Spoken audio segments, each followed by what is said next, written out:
Welcome to my channel. ನಮ್ಮ ರಾಯರಿಗೆ ಪೂಜೆ ಮಾಡಿ hi friends, good evening. Welcome to my channel. ಇವಾಗ ಈ ಮರ ನೋಡಿ,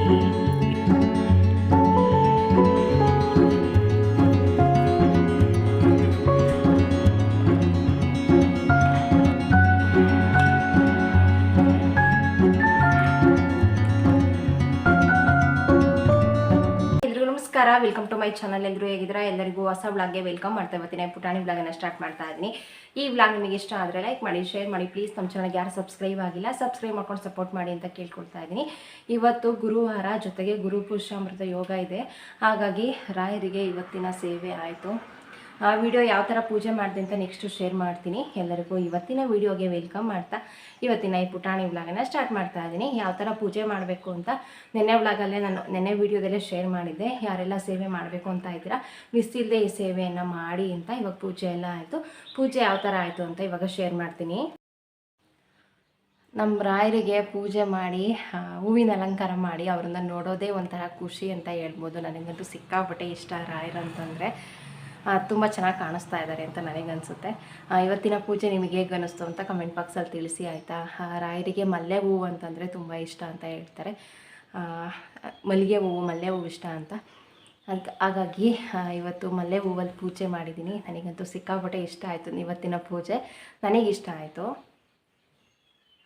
ಇದು ಜಾಸ್ತಿ ವ್ಲಾಗಲ್ಲಿ ಪೂಜೆದೇ ಜಾಸ್ತಿ ಇರುತ್ತೆ. ಪುರುಷಾಮೃತ ಯೋಗ ದಿನದ ಪೂಜೆ ಆಗಿರುತ್ತೆ ಇದು. ಹಾಗೆ 5 ಗುರುವಾರಗಳನ್ನು ಇದೇ ಥರ ಪೂಜೆಯನ್ನು ಮಾಡಬಹುದು. ಅದನ್ನು ಯಾವ ಥರ ಮಾಡೋದು ಅಂತ ಅದನ್ನೇ ಸಪ್ರೇಟ್ ವಿಡಿಯೋ ಮಾಡಿ ಹಾಕಿದ್ದೀನಿ. ಅದನ್ನು ಯಾರಿಂದೂ ನೋಡಿಲ್ಲ, ನೀವು ಅದನ್ನು ನೋಡಬಹುದು. ಬೆಲ್ಲ ದೀಪ ಹಚ್ಚೋದ್ರಿಂದ ತುಂಬಾ ಒಳ್ಳೆಯದು. ನಿಮ್ಮದು ಹಣಕಾಸು ಸಮಸ್ಯೆ ಆಗಿರ್ಬೋದು, ವಿದ್ಯಾಭ್ಯಾಸ, ಆರೋಗ್ಯ, ಈ ಥರ ಹೇಳ್ತಾ ಹೋದರೆ ಎಷ್ಟೊಂದು ಸಮಸ್ಯೆಗಳಿರುತ್ತಲ್ಲ, ನಿಮ್ಮೆಲ್ಲ ಸಮಸ್ಯೆಗಳಿಗೂ ಪರಿಹಾರ ಸಿಗುತ್ತೆ. ಜೊತೆಗೆ ನಿಮ್ಮ ಇಷ್ಟಾರ್ಥ ಏನಿದೆ ಅದು ಕೂಡ ನೆರವೇರುತ್ತೆ. ಅದ್ರ ಬಗ್ಗೆ ನಾನು ಸಂಪೂರ್ಣವಾಗಿ ಆ ವಿಡಿಯೋದಲ್ಲಿ ಹೇಳಿದ್ದೀನಿ. ಮತ್ತೆ ಹೇಳಿದರೆ ಅದೇ ರಿಪೀಟ್ ಆಗುತ್ತೆ. ಹಾಗಾಗಿ ನಾನು ಅದ್ರ ಬಗ್ಗೆ ಏನು ಜಾಸ್ತಿ ಮಾತಾಡೋದಿಲ್ಲ. ನನಗಂತೂ ಇವತ್ತು ಸಿಕ್ಕಾಪಟ್ಟೆ ಖುಷಿ ಆಯಿತು. ಪೂಜೆ ಎಲ್ಲ ತುಂಬ ಚೆನ್ನಾಗಾಯಿತು. ಏನೋ ಒಂಥರ ಪೂಜೆ ಎಲ್ಲ ಆದಮೇಲೆ ಮನಸ್ಸಿಗೆ ಸಮಾಧಾನ. ರಾಯರು ಕೊಡ್ತಾರೋ ಕೊಡಲ್ವೋ ಗೊತ್ತಿಲ್ಲ, ಕೊಟ್ಟರೆ ಡಬಲ್ ಖುಷಿ, ಕೊಟ್ಟಿಲ್ಲ ಅಂತಂದ್ರೂ ಪರವಾಗಿಲ್ಲ. ಪೂಜೆ ಅಂತೂ ಚೆನ್ನಾಗಾಯಿತು. 11 ಗಂಟೆ ಒಳಗೆ ಪೂಜೆ ಮಾಡಬೇಕಂತಿತ್ತು. ಹಾಗಾಗಿ ಬೇಗ ಬೇಗ ಎಲ್ಲ ಕ್ಲೀನ್ ಮಾಡಿಕೊಂಡು ಪೂಜೆ ಎಲ್ಲ ಮಾಡಿದ್ದಾಯಿತು. 11 ಗಂಟೆ ತುಂಬ ಏನು ಬೇಗ ಅಲ್ಲ, ಮಾಡೋರು ಸಮಾಧಾನವಾಗಿ ಮಾಡಬಹುದು. ಬಟ್ ತುಂಬ ಕೆಲಸ ಇತ್ತು. ಮನೆ ಕ್ಲೀನಿಂಗ್ ಆಗಿರ್ಬೋದು, ಅಡುಗೆ ತಿಂಡಿ, ಜೊತೆಗೆ ಹಸುವಿನ ಕೆಲಸ, ಈ ಥರ ಜಾಸ್ತಿ ಕೆಲಸ ಇದ್ದಿದ್ದರಿಂದ ಆ ಟೈಮಲ್ಲಿ ಮಾಡಲೇಬೇಕು ಅಂತಿತ್ತು. ಹಾಗಾಗಿ 10:45 ಪೂಜೆ ಆಗಿತ್ತು. ತುಂಬಾ ಖುಷಿ ಆಯಿತು. ನಾನು ಇದನ್ನೇ ಪದೇ ಪದೇ ಹೇಳ್ತಾ ಇದ್ದೀನಿ ಅಂತ ನಿಮಗೆ ಅನ್ನಿಸ್ಬಹುದು. ಏನೋ ಒಂಥರ ಪೂಜೆ ಮಾಡಿದಾಗ ಮನಸ್ಸಿಗೆ ನೆಮ್ಮದಿ, ಸಮಾಧಾನ, ಖುಷಿ ಎಲ್ಲದೂ ಒಟ್ಟೊಟ್ಟಿಗೆ ಸಿಕ್ತಂಗೆ ಅನಿಸುತ್ತೆ. ತುಂಬ ನಂಬಿದ್ದೀನಿ ರಾಯರು. ನನ್ನ ನಂಬಿಕೆ ಯಾವತ್ತೂ ಸುಳ್ಳು ಮಾಡಿಲ್ಲ, ಮಾಡೋದೂ ಇಲ್ಲ. ಆ ಭರವಸೆ, ಆ ನಂಬಿಕೆ ನನಗಿದೆ. ಅದಕ್ಕೋಸ್ಕರ ಹೇಳ್ತಾ ಇರ್ತೀನಿ, ನಂಬಿಕೆ ಅಂದ್ರೇ ರಾಯರು, ಭರವಸೆ ಬೆಳಕು ರಾಯರು ಅಂತ. ನಾವಿವಾಗ ಬೆಲ್ಲ ದೀಪ ಹಚ್ಚೋದಕ್ಕೆ ಇವಾಗೇನು ಅಕ್ಕಿ ಇಟ್ಟು ಬೆಲ್ಲ ಇಟ್ಕೊಂಡು 2 ಹಚ್ಚು, ಅದಕ್ಕಿವಾಗ ತುಪ್ಪದ ಬತ್ತಿ ರೆಡಿ ಮಾಡ್ಕೊಳ್ತಾ ಇದ್ದೀನಿ. ನಾನಿಲ್ಲಿ ತುಪ್ಪ GRB ಬಳಸಿದ್ದೀನಿ. ಮನೇಲಿ ಮಾಡಿದ್ದಿರಲಿಲ್ಲ, ಅಂದರೆ ಅದಕ್ಕೋಸ್ಕರನೇ ಮೀಸಲು ಹಿಡ್ದು ಮನೆಗೆ ಬಳಸ್ತೀವಲ್ಲ ಅಡುಗೆಗೆ, ಅದನ್ನೆಲ್ಲ ಹಾಕಬಾರ್ದು. ಹಾಗಾಗಿ ಆ ಥರ ಸಪ್ರೇಟ್ ನಾನೇನು ಮಾಡಿರಲಿಲ್ಲ. ಹಾಗಾಗಿ ರೆಡಿ ತುಪ್ಪನೇ ತೊಗೊಂಡು ಬಂದಿದ್ದೆ.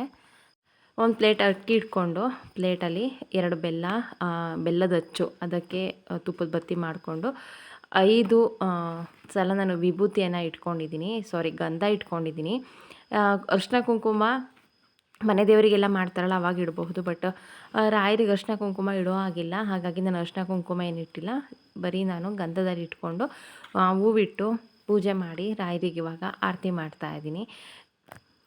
ನಂಬಿಕೆ ಇಲ್ಲದೆ ಇರೋರಿಗೆ ಇದೆಲ್ಲ ನಾಟಕ, ಬೂಟಾಟಿಕೆ ಅಥವಾ ಇದೆಲ್ಲ ಸುಳ್ಳು, ಇದ್ಯಾವುದು ನೆರವೇರಲ್ಲ ಅಂತ ಅನ್ನಿಸ್ಬಹುದು. ಬಟ್ ನಂಬಿಕೆ ಇರೋರಿಗೆ ಗೊತ್ತು ರಾಯರು ಎಷ್ಟೆಲ್ಲ ಒಳ್ಳೇದು ಮಾಡ್ತಾರೆ ಅಂತ. ಎಲ್ರಿಗೂ ಕೂಡ ಒಳ್ಳೇದಾಗಲಿ, ನಿಮ್ಮ ಕಷ್ಟ ಏನಿದೆ ಅದೆಲ್ಲ ಪರಿಹಾರ ಆಗಲಿ, ಆದಷ್ಟು ಬೇಗ ಒಳ್ಳೆ ದಿನಗಳು ಬರಲಿ ಅಂತ ನಾನು ಕೂಡ ಕೇಳ್ಕೊಳ್ತೀನಿ. ಇವತ್ತಿನ ಪೂಜೆ ಈ ಥರ ಇತ್ತು. ನಿಮಗಿಷ್ಟ ಆಗಿದೆ ಅಂತ ಭಾವಿಸಿದ್ದೀನಿ. ನಿಮಗಿಷ್ಟ ಆಯಿತಾ, ಹೇಗೆ ಅನ್ನಿಸ್ತು ಅಂತ ಕಮೆಂಟ್ ಬಾಕ್ಸಲ್ಲಿ ತಿಳಿಸಿ. ಕೆಲವರಿಗೆ ರಾಯರ ವೀಡಿಯೋಸ್ ಅಂದರೆ ತುಂಬಾ ಇಷ್ಟ. ಮಧ್ಯದಲ್ಲಿ ವಿಡಿಯೋ ಹಾಕೋದು ನಿಲ್ಲಿಸಿದಾಗ ಯಾಕೆ ನಿಲ್ಲಿಸಿದ್ದೀರಾ ಅಂತಲೂ ಕೂಡ ಕೇಳಿದ್ರಿ. ಈ ವಿಡಿಯೋ ನೋಡಿ ನಿಮಗೆ ಇಷ್ಟ ಆಗಿದೆ ಅಂತ ಅಂದ್ಕೊಳ್ತೀನಿ. ಇವಾಗ ಅಡುಗೆ ಏನಾಯಿತು ಅಂತ ಒಂದು ಸಲ ನೋಡ್ಕೊಂಡು ಬರೋಣವಾ. ಇವತ್ತು ಸಾಂಬಾರಿಗೆ ನಾನಿಲ್ಲಿ ಕಾಳುಗಳನ್ನೆಲ್ಲ ನೆನೆಸಿಟ್ಟಿದ್ದೆ. ತರಕಾರಿ ಕಾಳು ಹಾಕಿ ಒಂದೇ ಸಲ ಬೇಯಿಸಿದರೆ ಇದು ಜಾಸ್ತಿ ಬೆಂದಿರೋದಿಲ್ಲ, ತರಕಾರಿ ಎಲ್ಲ ಬೇಗ ಬೆಂದೋಗಿರುತ್ತೆ. ಹಾಗಾಗಿ ಸಪ್ರೇಟ್ ಬೇಳೆಕಾಳುಗಳನ್ನು ಹಾಕಿ ಅದನ್ನು 3 ವಿಷಲ್ ಕೂಗಿಸ್ಕೊಂಡಿದ್ದೆ.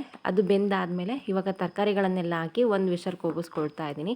ಸಪ್ರೇಟ್ ಬೇಯಿಸ್ಕೊಳ್ತೀನಿ. ಅಂದರೆ ಒಂದೇ ಸಲ ಎಲ್ಲದನ್ನು ಬೇಯಿಸೋದಿಲ್ಲ ಅಷ್ಟೇ. ಇವಾಗ ಸಾಂಬಾರು ಮಾಡೋ ಪಾತ್ರೆಗೆ ಫಸ್ಟ್ ಒಗ್ಗರಣೆ ಮಾಡಿಕೊಂಡೆ, ಇದಾಗುತ್ತೆ ಅಂತ ಅಂದ್ಕೊಂಡೆ, ಬಟ್ ಅದಾಗಲಿಲ್ಲ.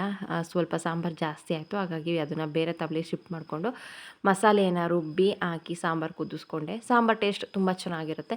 ಕಾಳುಗಳನ್ನೆಲ್ಲ ಹಾಕಿ ಮಾಡಿರೋದ್ರಿಂದ ಆರೋಗ್ಯಕ್ಕೆ ತುಂಬ ಒಳ್ಳೆಯದು. ಈ ಸಾಂಬಾರು ನೋಡಿದ ಮೇಲೆ ಕಿಚಡಿ ಮಾಡಬೇಕಂತ ಅನ್ನಿಸ್ತು. ಹಾಗಾಗಿ ಕಿಚಡಿ ಮಾಡ್ತಾಯಿದ್ದೀನಿ. ರೆಸಿಪಿ ಆಲ್ರೆಡಿ ಶೇರ್ ಮಾಡಿದ್ದೀನಿ, ನೋಡಬಹುದು ನೀವು.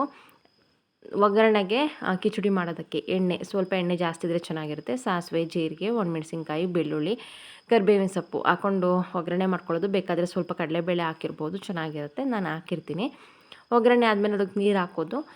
ನೀರು ಚೆನ್ನಾಗಿ ಕಾದ್ಮೇಲೆ ರುಚಿಗೆ ಬೇಕಾಗುವಷ್ಟು ಉಪ್ಪು, ತುಪ್ಪದ ಪುಡಿ, ಜೊತೆಗೆ ಅಕ್ಕಿನ ತೊಳೆದ್ಬಿಟ್ಟು ಹಾಕೋದು, ಹಸಿಕಾಯಿ ತುರಿ ಇಷ್ಟನ್ನು ಕೂಡ ಒಂದು ಕುದಿ ಬರೋವರೆಗೂ ಕುದಿಸ್ಕೊಂಡು 1 ವಿಷಲ್ ಕೂಗಿಸ್ಕೊಂಡ್ರೆ ಕಿಚಡಿ ರೆಡಿ ಆಗುತ್ತೆ. ಇಷ್ಟೆಲ್ಲ ಮಾಡಿದ ಮೇಲೆ ಸಿಹಿ ಕಾಯಿ ರಸ ಇರಬೇಕಲ್ಲ ಅಂತ ಅನ್ನಿಸ್ತು. ಹಾಗಾಗಿ ಸ್ವಲ್ಪ ಮಾಡ್ತಾಯಿದ್ದೀನಿ. ಕಾಯಿ ಸುಲಿದಿರೋದಿರಲಿಲ್ಲ, ಕೊಡೋಕೆ ಹಸ್ಬೆಂಡ್ ಮನೇಲಿರಲಿಲ್ಲ. ನನಗೆ ಮಚ್ಚದೆಲ್ಲ ಸುಲಿಯೋಕ್ಕೆ ಬರೋಲ್ಲ. ಹಾಗಾಗಿ ಎಷ್ಟಿತ್ತು ಅಷ್ಟರಲ್ಲೇ ಮಾಡಿದೆ, 1 ಟೈಮಿಗೆ ಆದ್ರೂ ಪರವಾಗಿಲ್ಲ ಅಂತ.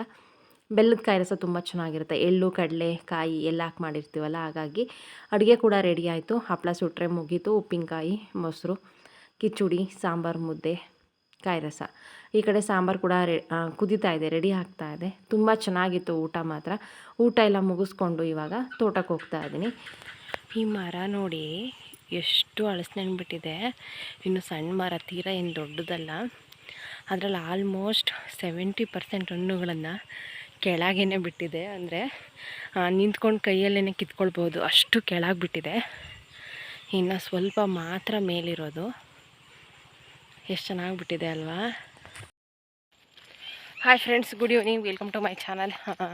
ಇವಾಗ ಮತ್ತೆ ಸಂಜೆ ಆಯಿತು. ಸಂಜೆ ಮೇಲೆ ತೋಟಕ್ಕೆ ಹೋಗ್ತಾ ಇದ್ದೀನಿ. ಇವತ್ತು ಬೆಳಗ್ಗೆ ಹೋಗೋದಕ್ಕಾಗಲಿಲ್ಲ. ರೀಸನ್ ನೋಡಿರ್ತೀರ, ಇವತ್ತು ಬೇಗ ಪೂಜೆ ಮಾಡಬೇಕು ಅನ್ನೋ ಕಾರಣಕ್ಕೆ ಬೆಳಗ್ಗೆ ತೋಟಕ್ಕೆ ಹೋಗೋದನ್ನು ಸ್ಕಿಪ್ ಮಾಡಿ ಪೂರ್ತಿಯಾಗಿ ಬೆಳಗ್ಗೆಯಿಂದ ಮನೇಲೇ ಇದ್ದೆ. ಪೂಜೆ ಮಾಡಿ ಎಲ್ಲ ಆಯಿತು. ಊಟ ಎಲ್ಲ ಮುಗಿಸ್ಕೊಂಡು ಪಾತ್ರೆ ತೊಳೆದಿಟ್ಟು ಲಡ್ಡುನ ಮಲಗಿಸಿ ಇವಾಗ ನಿತ್ಯ ಸ್ಕೂಲ್ ಬಿಟ್ಟಾಯಿತು. ಈಗ ತೋಟಕ್ಕೆ ಹೋಗ್ತಾ ಇದ್ದೀನಿ. ಇವತ್ತು ವೆದರ್ ಚೆನ್ನಾಗಿತ್ತು ಅಂತಂದರೆ ಇವತ್ತು ಬಿಸಿಲೇ ಇಲ್ಲ, ಫುಲ್ ಮೋಡ ಆ ಥರನೇ ಇದ್ದಿದ್ದು. ಬಿಸಿಲಿದ್ದಾಗ ತೋಟಕ್ಕೆ ಹೋಗಿರ್ತೀನಿ, ಮೋಡ ಇದ್ದಾಗ ಮನೇಲಿರ್ತೀನಿ. ಈ ಥರ ಆಗ್ಬಿಟ್ಟಿದೆ. ನಾನು ವ್ಲಾಗಲ್ಲಿ ಹಸ್ಕೊಳ್ಳೋದೇ ತೋರಿಸಿರಲಿಲ್ಲ, ಬೇರೆ ತೋಟಕ್ಕೆ ಹೋಗ್ತಾಯಿತ್ತು. ಹಾಗಾಗಿ ಇವತ್ತಿಂದ ಮತ್ತೆ ಡ್ಯೂಟಿ ನಂದೇ ಶುರುವಾಗುತ್ತೆ. ಇವಾಗ ಹತ್ರದಲ್ಲಿರುವಂತಹ ತೋಟಕ್ಕೆ ಬರ್ತಾ ಇದ್ದಾವೆ. ಹಾಗೆ ನಾನು ಏರ್ ಕೇರ್ ಬಗ್ಗೆ ಕೇಳ್ತಾ ಇದ್ದೀರಾ. ನಾನು ಅಂದರೆ ಏರ್ ಆಯಿಲ್ ಯಾವ ಥರ ರೆಡಿ ಮಾಡ್ಕೊಳ್ತೀನಿ ಅಂತ ಆಲ್ರೆಡಿ ವಿಡಿಯೋ ಹಾಕಿದ್ದೀನಿ, ನೀವು ನೋಡಿಲ್ಲ ಅಂತ ಅನಿಸುತ್ತೆ. ಇದು ನನ್ನ ರಿಕ್ವೆಸ್ಟು, ಅದ್ರ ಬಗ್ಗೆ ತಿಳಿಸಿ ಅಂತ ಕೇಳಿದ್ರಿ. ಒಂದು ವ್ಲಾಗ್ ಖಂಡಿತ ಅದ್ರ ಬಗ್ಗೆ ನಾನು ಏರ್ ಕೇರ್ ಬಗ್ಗೆ ತಿಳಿಸ್ತೀನಿ. ಎಣ್ಣೆ ಯಾವ ಥರ ರೆಡಿ ಮಾಡ್ಕೊಳ್ತೀನಿ ಅಂತ ತೋರಿಸಿದ್ದೀನಿ, ನೋಡಬಹುದು ನೀವು. ಇವತ್ತಿನ ವ್ಲಾಗ್ ಇಲ್ಲೇ ಎಂಡ್ ಮಾಡ್ತೀನಿ. Thank you.